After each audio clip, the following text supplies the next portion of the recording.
Today on Stronger Than Reason, we'll reduce it all to black and white with Nitzer Ebb's 1988 album, Belief.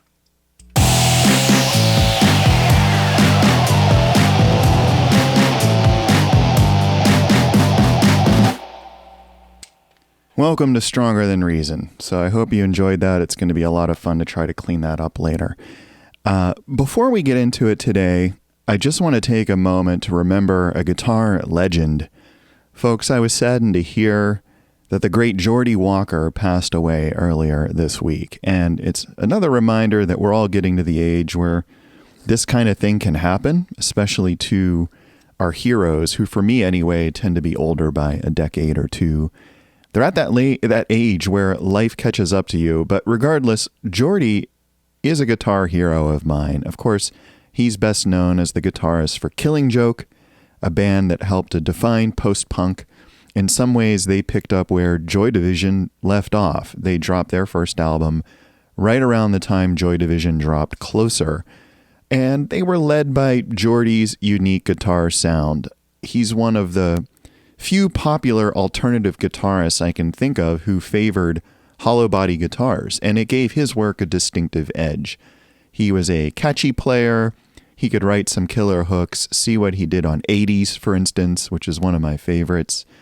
And they were great not only for Geordie's sweet riffs, but also for Paul Raven's over-the-top bass work, which is both funky and punky, and Paul Ferguson's drums, Jazz Coleman's vocals. All of these guys are true players, and R.I.P. to Raven as well. He passed away in 2007.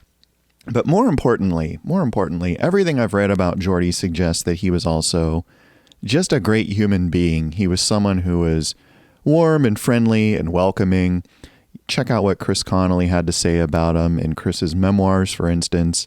Chris was Geordie's bandmate twice, once in Murder, Inc., which was basically Killing Joke, with Chris replacing Jazz Coleman on vocals, and once in The Damage Manual, which was an industrial supergroup of Chris and Geordie with Martin Atkins on drums and Jaw Wobble on bass.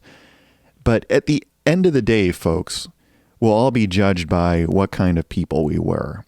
And, you might have been great at what you did, and that's fine. But at the end of the day, people are going to remember your kindness, your generosity, your compassion, and your dignity, whether you were worthy of their respect. And those are all the ways that we measure a person. And by all accounts, Geordie made the grade and played some tasty guitar. So today I just want to say thanks for all the great tunes, Geordie. I hope you rest with the confidence that you contributed a lot. And cheers to all the Killing Joke fans out there now. I'm not sure what the future is going to bring, but you have to acknowledge their accomplishments over the last 30 or so years. Look at the respect that they've gotten from the likes of Dave Grohl, Al Jourgensen, Jimmy Page, and Metallica, to name just a few. So the Killing Joke folks were pioneers, and they were still killing it, so to speak, on their most recent albums. And if, for instance, you put on MMXII, it'll just blow you out of your socks. It's a great record. There was never anything complacent about these guys as a band. They were always full of surprises, even with their other things that they were doing. For instance, Jazz Coleman is an accomplished violinist and composer, and Youth is a top-shelf record producer and has a long-running band called The Fireman with Paul McCartney, and yet he still plays bass in Killing Joke. Like, how cool is that? So they were still pushing and pushing, even on their most recent albums. Just a great band. But like I said, that's just something that came up this week, and I just wanted to put it out there out of respect for Geordie. I would definitely like to talk about some Killing Joke albums at some point because they fit directly into this show's parameters. But they're not what I plan to talk about today. Before all that happened, I was thinking about another band, and I wanted to go back to one that I haven't talked about in a long time. In fact, I think this is the longest I've gone, at least so far, before I've revisited a band, because the last time I featured them was way back in episode 2, which was like 46 episodes ago. And you know what? Just for fun, see what I did there, I went back and listened to episode 2. And I've only been making this podcast for about 10 and a half months, so it's fairly new as far as podcasts go. And, that recording was just in January, so not that long ago. But I sometimes forget how far I've come in that time. Listening to it was kind of painful. So for one thing, the sound quality was pretty awful. And for sure, I did gear up a few months ago and got a proper mic and some other stuff to clean up the sound. And for another, I didn't really have my act together with what I wanted to say. It was a lot of just off-the-cuff rambling. The first 15 minutes of that episode, it was just a big detour into why I ended up collecting CDs and not other formats. And it reminds me, you might recall that I talked about the concept of praxis in the episode on making music. Praxis is the art of learning by doing, and that's been my approach to podcasting. So it's no surprise that in the first few episodes, I kind of sucked. I was still figuring it out. So nowadays, I do think it's sounding a lot better. And I've kind of settled on a fairly standard format for the show, so I'm pretty happy with how things have developed there. But the band I'm talking about is one that I tend to revisit in the colder months for whatever reason. In fact, last Christmas and the one before saw me picking up their reissue CDs that have been coming out lately with all the cool B-sides and extras. Just, it was a little Christmas present to myself. And I just spent so much time trying to collect all those things as a kid that I couldn't resist having them all in these new remastered collections, as ever, right? Because that's how the industry is still making money off me, I guess. That's all they do. They rehash, they repackage, they remaster, and we just buy it up. But back in the day, these guys were definitely in my top 5. They got a lot of play in my old Walkman. And this album in particular might have their strongest songs, in my opinion. And for sure, it has some of the best mixes. And it occurred to me, looking at my collection the other day, that I have quite a few of the singles. I practically have a whole little box set of this era. So I thought it would be fun to dig into that a bit. The band, of course, is the industrial mainstay Nitzer Ebb, and the album is their second on a major label, 1988's Belief, which maybe has the most understated cover art ever. With the exception of the Beatles' White Album, of course. But all of the Nitzer Ebb covers were designed by their marketing department, Nitzer Ebb Product, or NEP, which was run by their friend and resident designer, Simon Granger, who's actually now a full member of the band and performs with them on stage. But back in 1988, the band consisted really of just 2 people, vocalist Douglas McCarthy and multi-instrumentalist Bon Harris. And David Gooday had exited the band at that point, so this was their first album as a duo. And Wikipedia claims that drummer Julian Beeston was brought in for this album, but he doesn't really have a credit in the liner notes. It's not clear to me if he was brought into the studio or if he just came aboard for the live performances. Regardless, Julian's a pretty funny guy. And there's actually an interview on YouTube with the band that you can check out that features him. And I had no idea of who he was as a person, but he's pretty entertaining. So maybe check that out. But this is a really important note. This is their first album working with the producer Mark Ellis, who is better known as Flood.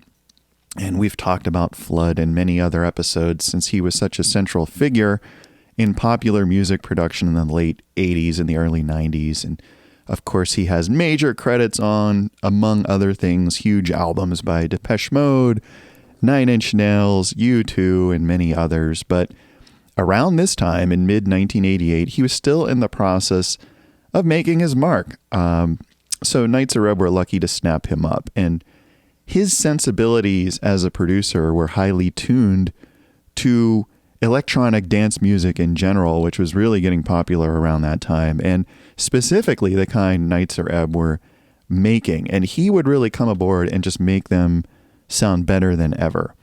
In episode 2, we talked about their third album, which was Showtime, that came after Belief.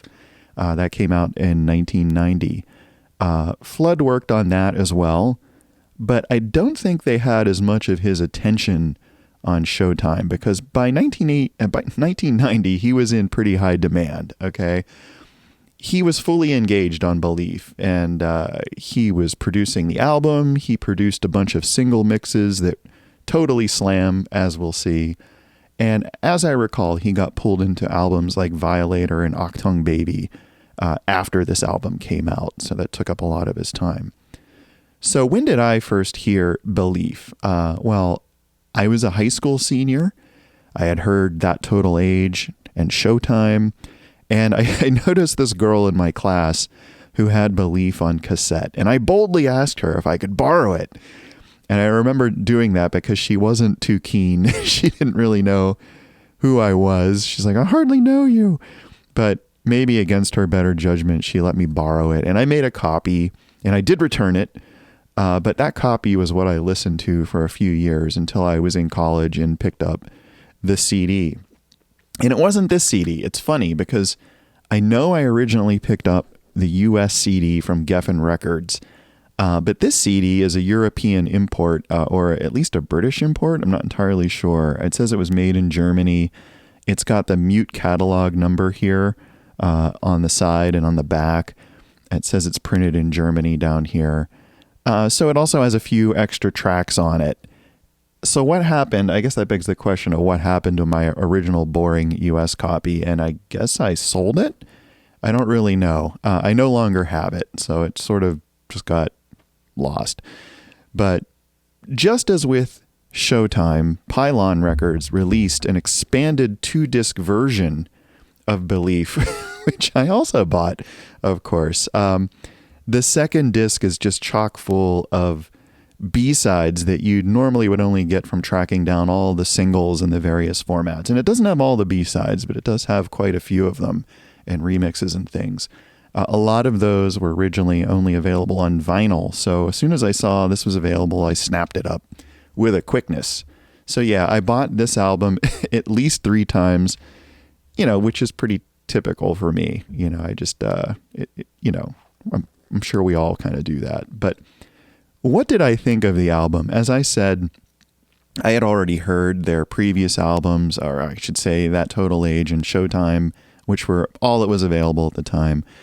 I thought That Total Age was super aggressive. It was mostly just hard drums and synth bass and Doug barking out these chants. And that's great, but for me, it didn't really have much repeat listenability since it was just very repetitive. It was more of a case of I'll throw it on, I'll listen to Murderous, then I'll switch to something else. And then I had Showtime, which was dialed back a bit. It was poppier, had poppier arrangements with more varied sounds, as we discussed. So Doug was only shouting part of the time. And like I mentioned on episode 2, it actually even featured some jazz instruments, which is pretty strange. So there were clarinets on Lightning Man, and the drums on Nobody Knows were really jazzy. And when I listened to Belief, which came between those two, it did fall somewhere between those extremes. It was still pretty hard-hitting, like That Total Age, but it had more hooks, and the songcraft was more sophisticated. The songs had actual choruses, for instance, and you could tell there were overall more parts, and the parts were more complex, even if they didn't always just club you over the head. There was more going on, and some of the songs were more down-tempo. That Total Age was more or less geared toward just one thing, which was packing club floors. And Belief, on the other hand, was more structured as a proper album. It had some highs and lows as you listened to it. So their goal at that time wasn't really to have 12-inch club remixes of every track. It was only about half of them, as it turned out. So yeah, as a Nitzer Ebb fan and as a listener, when I heard Belief, I was really pleased. To be clear, Showtime is and will forever be my favorite Nitzer Ebb album, maybe because it was my first. And as you know, your first is always very special. But for sure, Showtime dredges up the clearest memories for me. Like when I listened to it nonstop, well, painstakingly painting and drawing what would be the cover for my high school senior yearbook, which took me something like 40 plus hours. And I did it listening to Nitzer Ebb and Front 242 through the whole thing. So when I listen to those records, that's, what I think of. And when I go back and look at that painting today, the cover art today, that's exactly what I think of, is listening to these bands. It's a very strong, strong memory. But as I said at the top, Belief might have the band's best songs overall, at least in this era of their being. And strangely, I wouldn't really appreciate that until I started collecting the singles for Belief, because the single mixes, which are more club-oriented, in my mind, really unlock the track's full potentials. Flood did most of the single mixes, and he really pushed them to the next level. This was sort of a thing at the time, unfortunately, and it's something that we've touched upon from time to time in this show. Bands would put the crappier, more laid-back mixes on the record, maybe hoping for play on boring AOR radio stations, and they would save the killer mixes for the 12-inch, hoping to get club play. And for example, New Order did that with Round and Round, which we talked about in the Technique episode. The album mix of Round and Round is just garbage. It's all synth pads and bells and vocals. But the 7-inch and 12-inch mixes are masterpieces. They properly emphasize the rhythm. They lay all the melody on top kind of as an afterthought, as it should be, for a dance track. It's like building a house. It has to have that solid rhythmic foundation, and then you build on top of that. You don't build by having a crappy foundation and then putting all your effort into worrying about the window dressings. It just makes no sense. So for whatever it's worth, that's the approach that Flood and the band took with Belief. So the album versions aren't bad per se, but they really don't hit as hard as the single versions. So in retrospect, it's easy to say, well, they should have just put the single versions on the LP and scrapped the singles, but it didn't work that way in the late 80s, as we've seen. So there was a crazy remix culture. I talked about that in the episodes about New Order and the Art of Noise. It was all about selling more units by putting out as many versions of a single as possible in all the different markets. And it was about tricking SoundScan. All of those sales counted towards the same release, and it pumped up the numbers, It was about also tempting us, the punters, with exclusive remixes and getting us to buy the same music over and over and over. And it's easy to forget, but back then, club culture was really important, and dance floor cred was really a separate thing from radio cred. And those were two fronts that a band had to fight on. And I'm sure Nitzer Ebb were hoping for radio play too, and to get onto MTV and to get that crossover appeal, which is probably why they made the album like they did.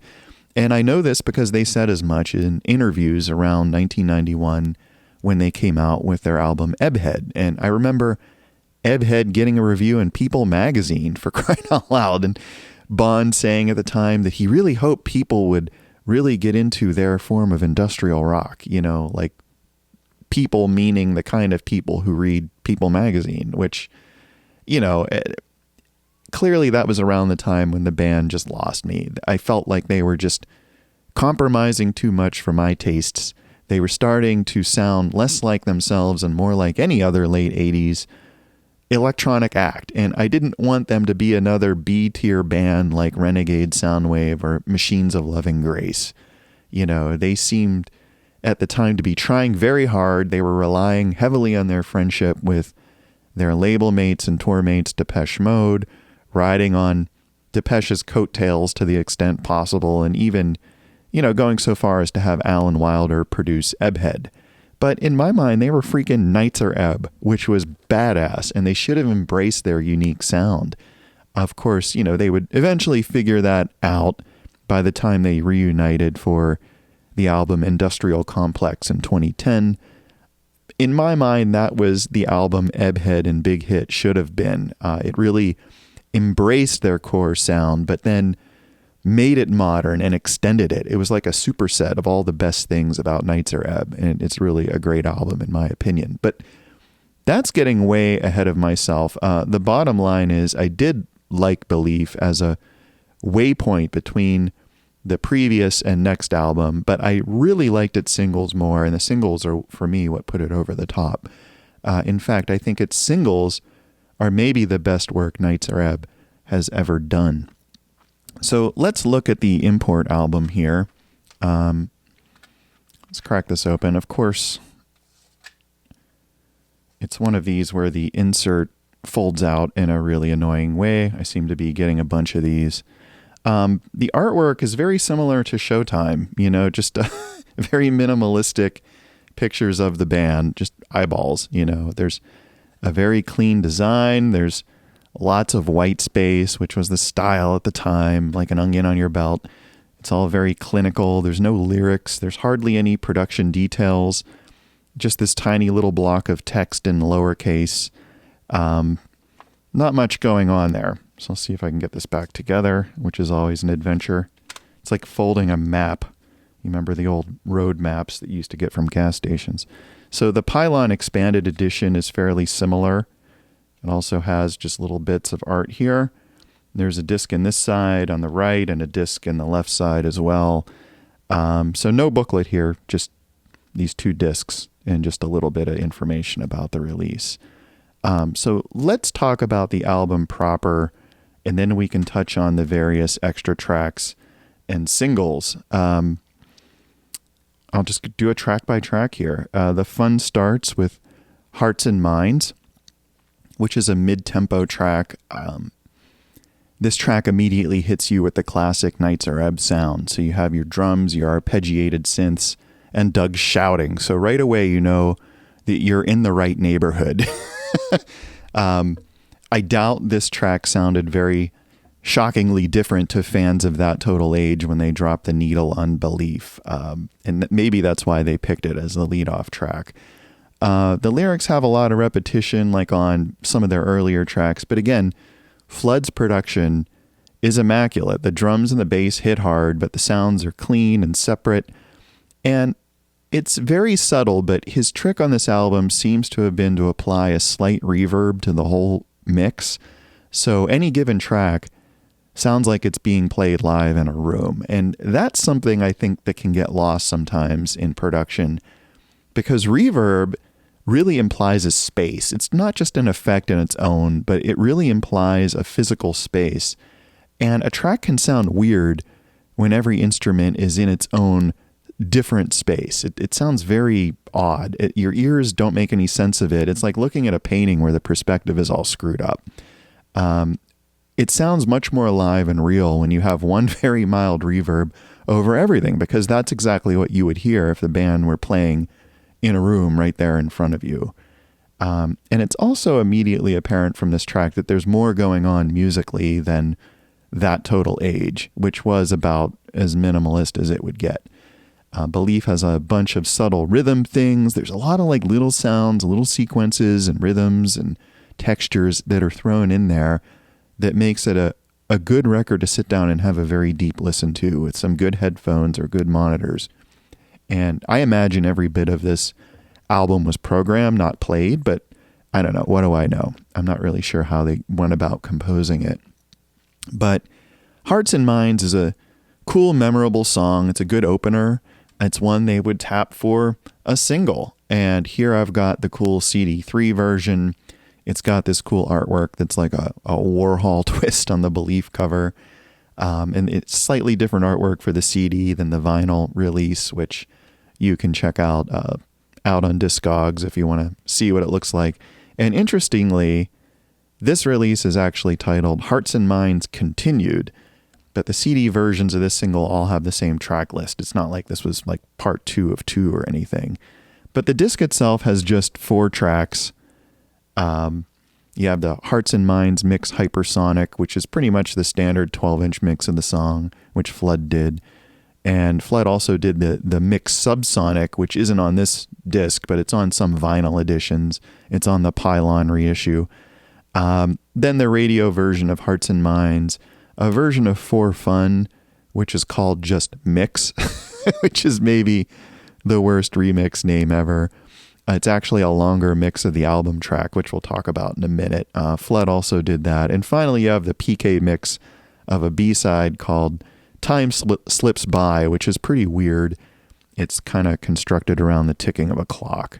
So PK is Paul Kendall, who was associated with Mute and who worked very closely with Alan Wilder on Alan's Recoil solo project. So This is a pretty nifty single, 3 new mixes plus a radio mix, has some cool artwork, and you just gotta love that groovy CD3 with the 5-inch adapter around it. I just love these things for some reason. I just think they're really cool.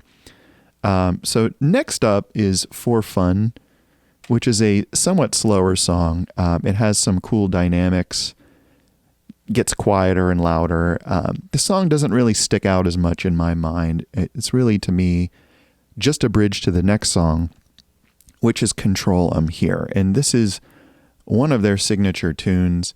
It was a single. It actually had a video, though I don't recall actually seeing the video prior to the YouTube era. I definitely don't remember seeing it on MTV. But it's a typically low-budget affair with the band miming the song among karate guys and various weirdos who are in the background. It's interesting, but the song, though, is pretty amazing. It's what I think of as a builder, in that it starts fairly low-key and basically is just repeating the same part over and over, just getting more and more intense, adding more and more to it. And it does have verses and choruses, so structurally, it's not dissimilar to Shout by Tears for Fears, which is another song that basically just keeps doing the same thing, but piling more and more onto it, just getting more and more awesome the deeper you go into the song. And unlike Shout, though, this tune, Control I'm Here, was designed for the dance floor. And I definitely remember hearing it in alternative clubs back in the early 90s. It was a crowd favorite for sure, and immediately recognizable for its recurring loop. And, you know, if you want to tell somebody what early Nitzer Ebb sounds like, play this song. It's very representative. The mix on the album is even killer, which I can't really say for the other singles.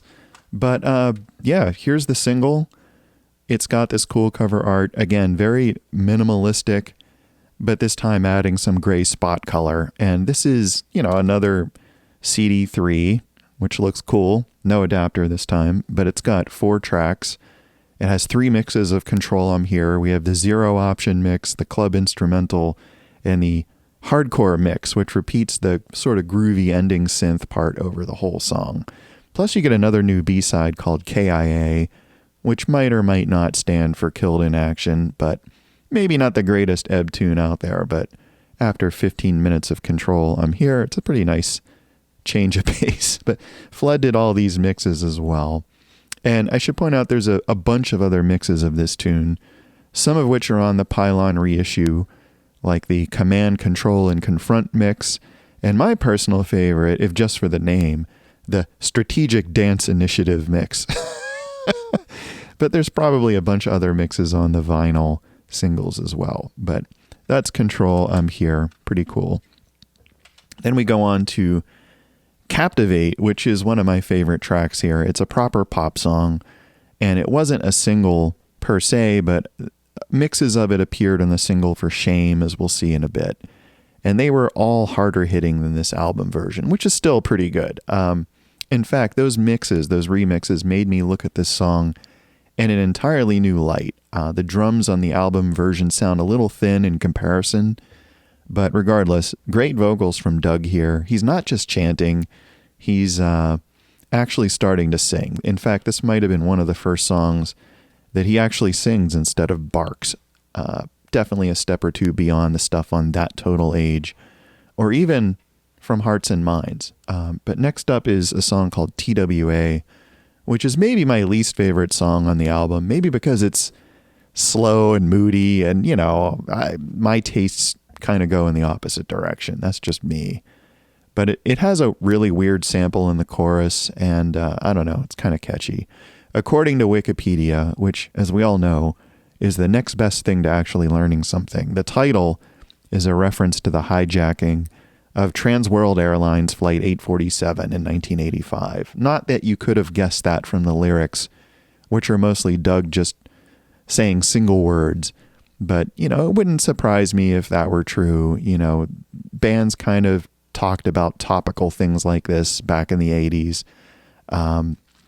Do they really have something to say about that event here, or were they just being edgy? I don't know. Like, there's nothing too blatant in the song. Like I said, the lyrics are cryptic at best, so who knows? In terms of the album, This song functions as a way to provide some dynamic contrast by just slowing things down for a bit and getting maybe a tiny bit experimental. And it gives some variety. So there's that. At this point on the vinyl and the cassette, this would normally have been the side break. So side 2 starts off with that old favorite, Blood Money, which I remember mostly from my friends and I chanting, "Money, money for blood," over and over back in the day. This is another one of their more old school songs with Doug doing the chanting thing again. It's got a pretty heavy beat. It's generally a pretty kick-ass song, and it's maybe one of the more rockin' songs about Judas Iscariot. Then my personal favorite track on here, Shame, which, as far as poppy radio-friendly tracks go, is probably on top here. It's catchy, it's hooky, Doug's vocals are totally on point, and naturally this was also released as a single. And what a great single it is. It may be the best Nitzer Ebb single ever. Again, some very minimalistic art, but sticking with the overall black and white theme. I like how the subtitle is Nitzer Ebb Redesign. This is actually a CD5 this time, which has only 3 tracks. It has a radio mix of Shame by Flood, which absolutely slaps, and then 2 remixes by William Orbit, who might now be best known for his collaborations with Madonna through the 90s and beyond. But I gotta say, his 2 remixes on here are fantastic. First, he tarts up Captivate into something just magical. It is a cool song in general, and Flood's mix on the album is excellent, but this version just takes it to the next level. Crisp high, punchy lows, emphasizing the rhythm section. William did here to Captivate what Flood did to the Shame remix, and the 2 go hand in hand. They're just beautiful. The prize goes to the last track on this single. It's a B-side called Backlash, and I have no idea why this song is just a B-side. In my mind, it's clearly better than most of the tracks on the album. And this mix has a lot going on. The way William Orbit has it start and stop, the dynamics, the way it goes from slow to fast and quiet to loud. There's breaking glass effects. There's weird synth effects. There's a killer rhythm section once the groove really kicks in. Doug's vocals and the echo effects on them are just great. There's a part near the end where Doug says backlash, and William pulls it into this crazy electronic squeal that just turns into this nutty synth lead. I mean, there's just so much to love here. I mean, for an Ebb track, which tended to be pretty simple, it's pretty epic, and I think it's like 6 or more minutes long. It's something you really have to hear if you're a fan and you haven't heard it before. It's definitely one of my top 5 Nitzer Ebb tracks, without a doubt. And hell, here are my top 5. They're these 3 tracks on this single, and then Murderous and Getting Closer. So there you go. That's my top 5 tracks. All of them unimpeachably great. So Backlash is just an absolutely epic track. Props to William Orbit for polishing it up. There is one other mix of Backlash that I know of, and it's on the Pylon reissue. William Orbit did a mix number 2 on here, and it's pretty good, but I didn't really dig it nearly as much, maybe because it's shorter. It's more of a maybe radio edit. It has more of a conventional verse-chorus arrangement without all the weirdness that I love. But this first mix, it's magical, so you really have to hear it. But they also made a video for Shame, which I didn't see until just before I recorded this episode, really. I just happened to stumble upon it on YouTube. And it's a pretty psychedelic thing that just shows Bon and Doug performing the song with a bunch of chroma key effects. It was very 80s.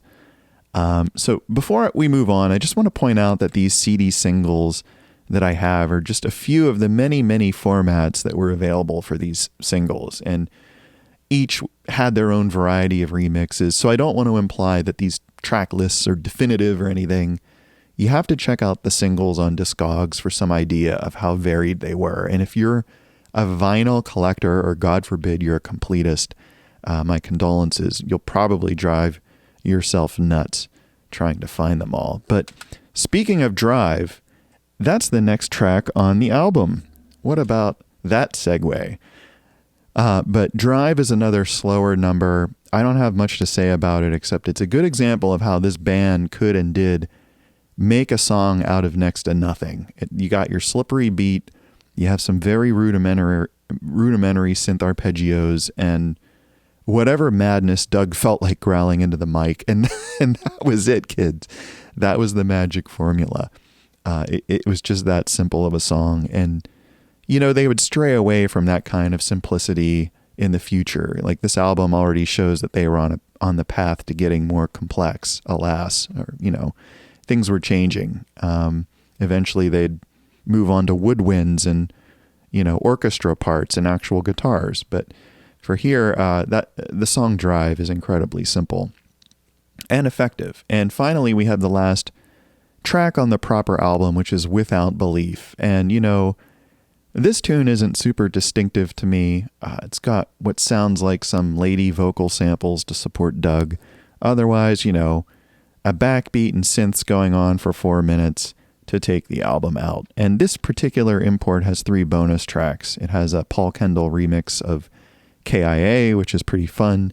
It has the Strategic Dance Initiative remix of Control I'm Here. And finally, an instrumental version of Without Belief that's actually a whole new arrangement. It's not just the album version without vocals. It's actually pretty good. And it has some really strange vocal samples, but no real words. So anyway, as you can probably tell, that's what we call a metric ass ton of music for a single album. I mean, the band wrote, 12 songs, and 2 producers whipped up a bunch of remixes and just spread everything out across 4 releases. So not bad. Like I said, it's like a little box set. But that's the album. Why do I love it?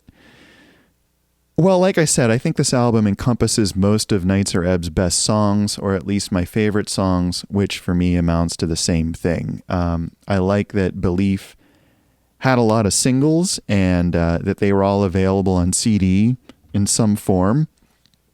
I like that the Pylon reissue collects most of them on a second disc. The reissue, I think, is noticeably louder, but it still sounds good to my ears. It's, you know, not some casualty of the loudness war. But to me, the first 3 major albums, That Total Age, Belief, and Showtime, they were Nitzer Ebb at their peak. They were young guys. They were just kids, really.